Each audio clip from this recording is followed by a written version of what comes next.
Bangladesh football ফেডারেশনের নির্বাচন হয় গত ২৬ অক্টোবর, যেখানে সিনিয়র সহসভাপতি হিসেবে বিনা প্রতিদ্বন্দ্বিতায় নির্বাচনের আগেই এই পদে আসীন হন বসুন্ধরা কিংস ক্লাবের চেয়ারম্যান ইমরুল হাসান।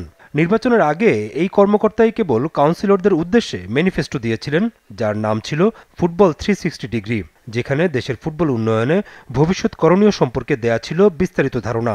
নির্বাচনের পর অবশ্য কমিটি তৈরি মূল আলোচ্য ছিল বাফুফের একমাত্র সভার। নির্বাচনের পূর্বে সম্ভাব্য পদপ্রার্থীদের যারা ছিলেন, প্রেসিডেন্ট পদপ্রার্থী যারা ছিলেন, তাদের সাথে আমাদের এই ব্যাপারে আলাপ আলোচনা হয়েছিল। তাদের মধ্যে থেকে একজন নির্বাচিত এসেছেন, ওনার সাথে আমার আলোচনা হয়েছিল। তো উনি পুরো ম্যানিফেস্টোটা পড়ে সেটা বাস্তবায়নের দিকে নজর দিয়েছেন। আমাদের ইসি মিটিং এটা আলাপ হওয়ার কথা ছিল, কিন্তু যেহেতু আমাদের একটি মাত্র সভা অনুষ্ঠিত হয়েছে এবং সেই সভাতে অনেকগুলো এজেন্ডা ছিল, তো সেই সভাতে এই সংক্রান্ত কোনো আলোচনা হয়নি।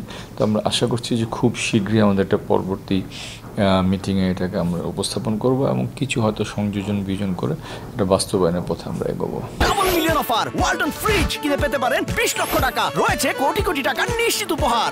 নতুন কমিটির সামনে চ্যালেঞ্জ অনেক। ফিফা র্যাঙ্কিংয়ে জাতীয় দলকে উপরে উঠানোর ব্যবস্থা করার পাশাপাশি দাপ্তরিক দিক দিয়েই করতে হবে নানা সমস্যার সমাধান।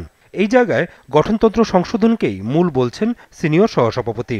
আমি অন্তত ব্যক্তিগতভাবে মনে করি যে আমাদের বাফুফের গঠনতন্ত্রে বেশ কিছু অসঙ্গতি আছে, সেই অসঙ্গতিগুলো দূর করা একান্তই প্রয়োজন।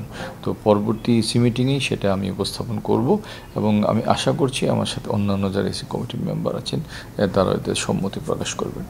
অতীতের বেশ কয়েকটি পরিচালনা পর্ষদে সিনিয়র সহসভাপতি থাকতেন ফিন্যান্স কমিটির চেয়ারম্যান হিসেবে। এবার সেই দায়িত্ব সভাপতি রেখেছেন নিজে। এটাকে নতুনত্ব হিসেবেই দেখতে চান সিনিয়র সহসভাপতি ইমরুল হাসান।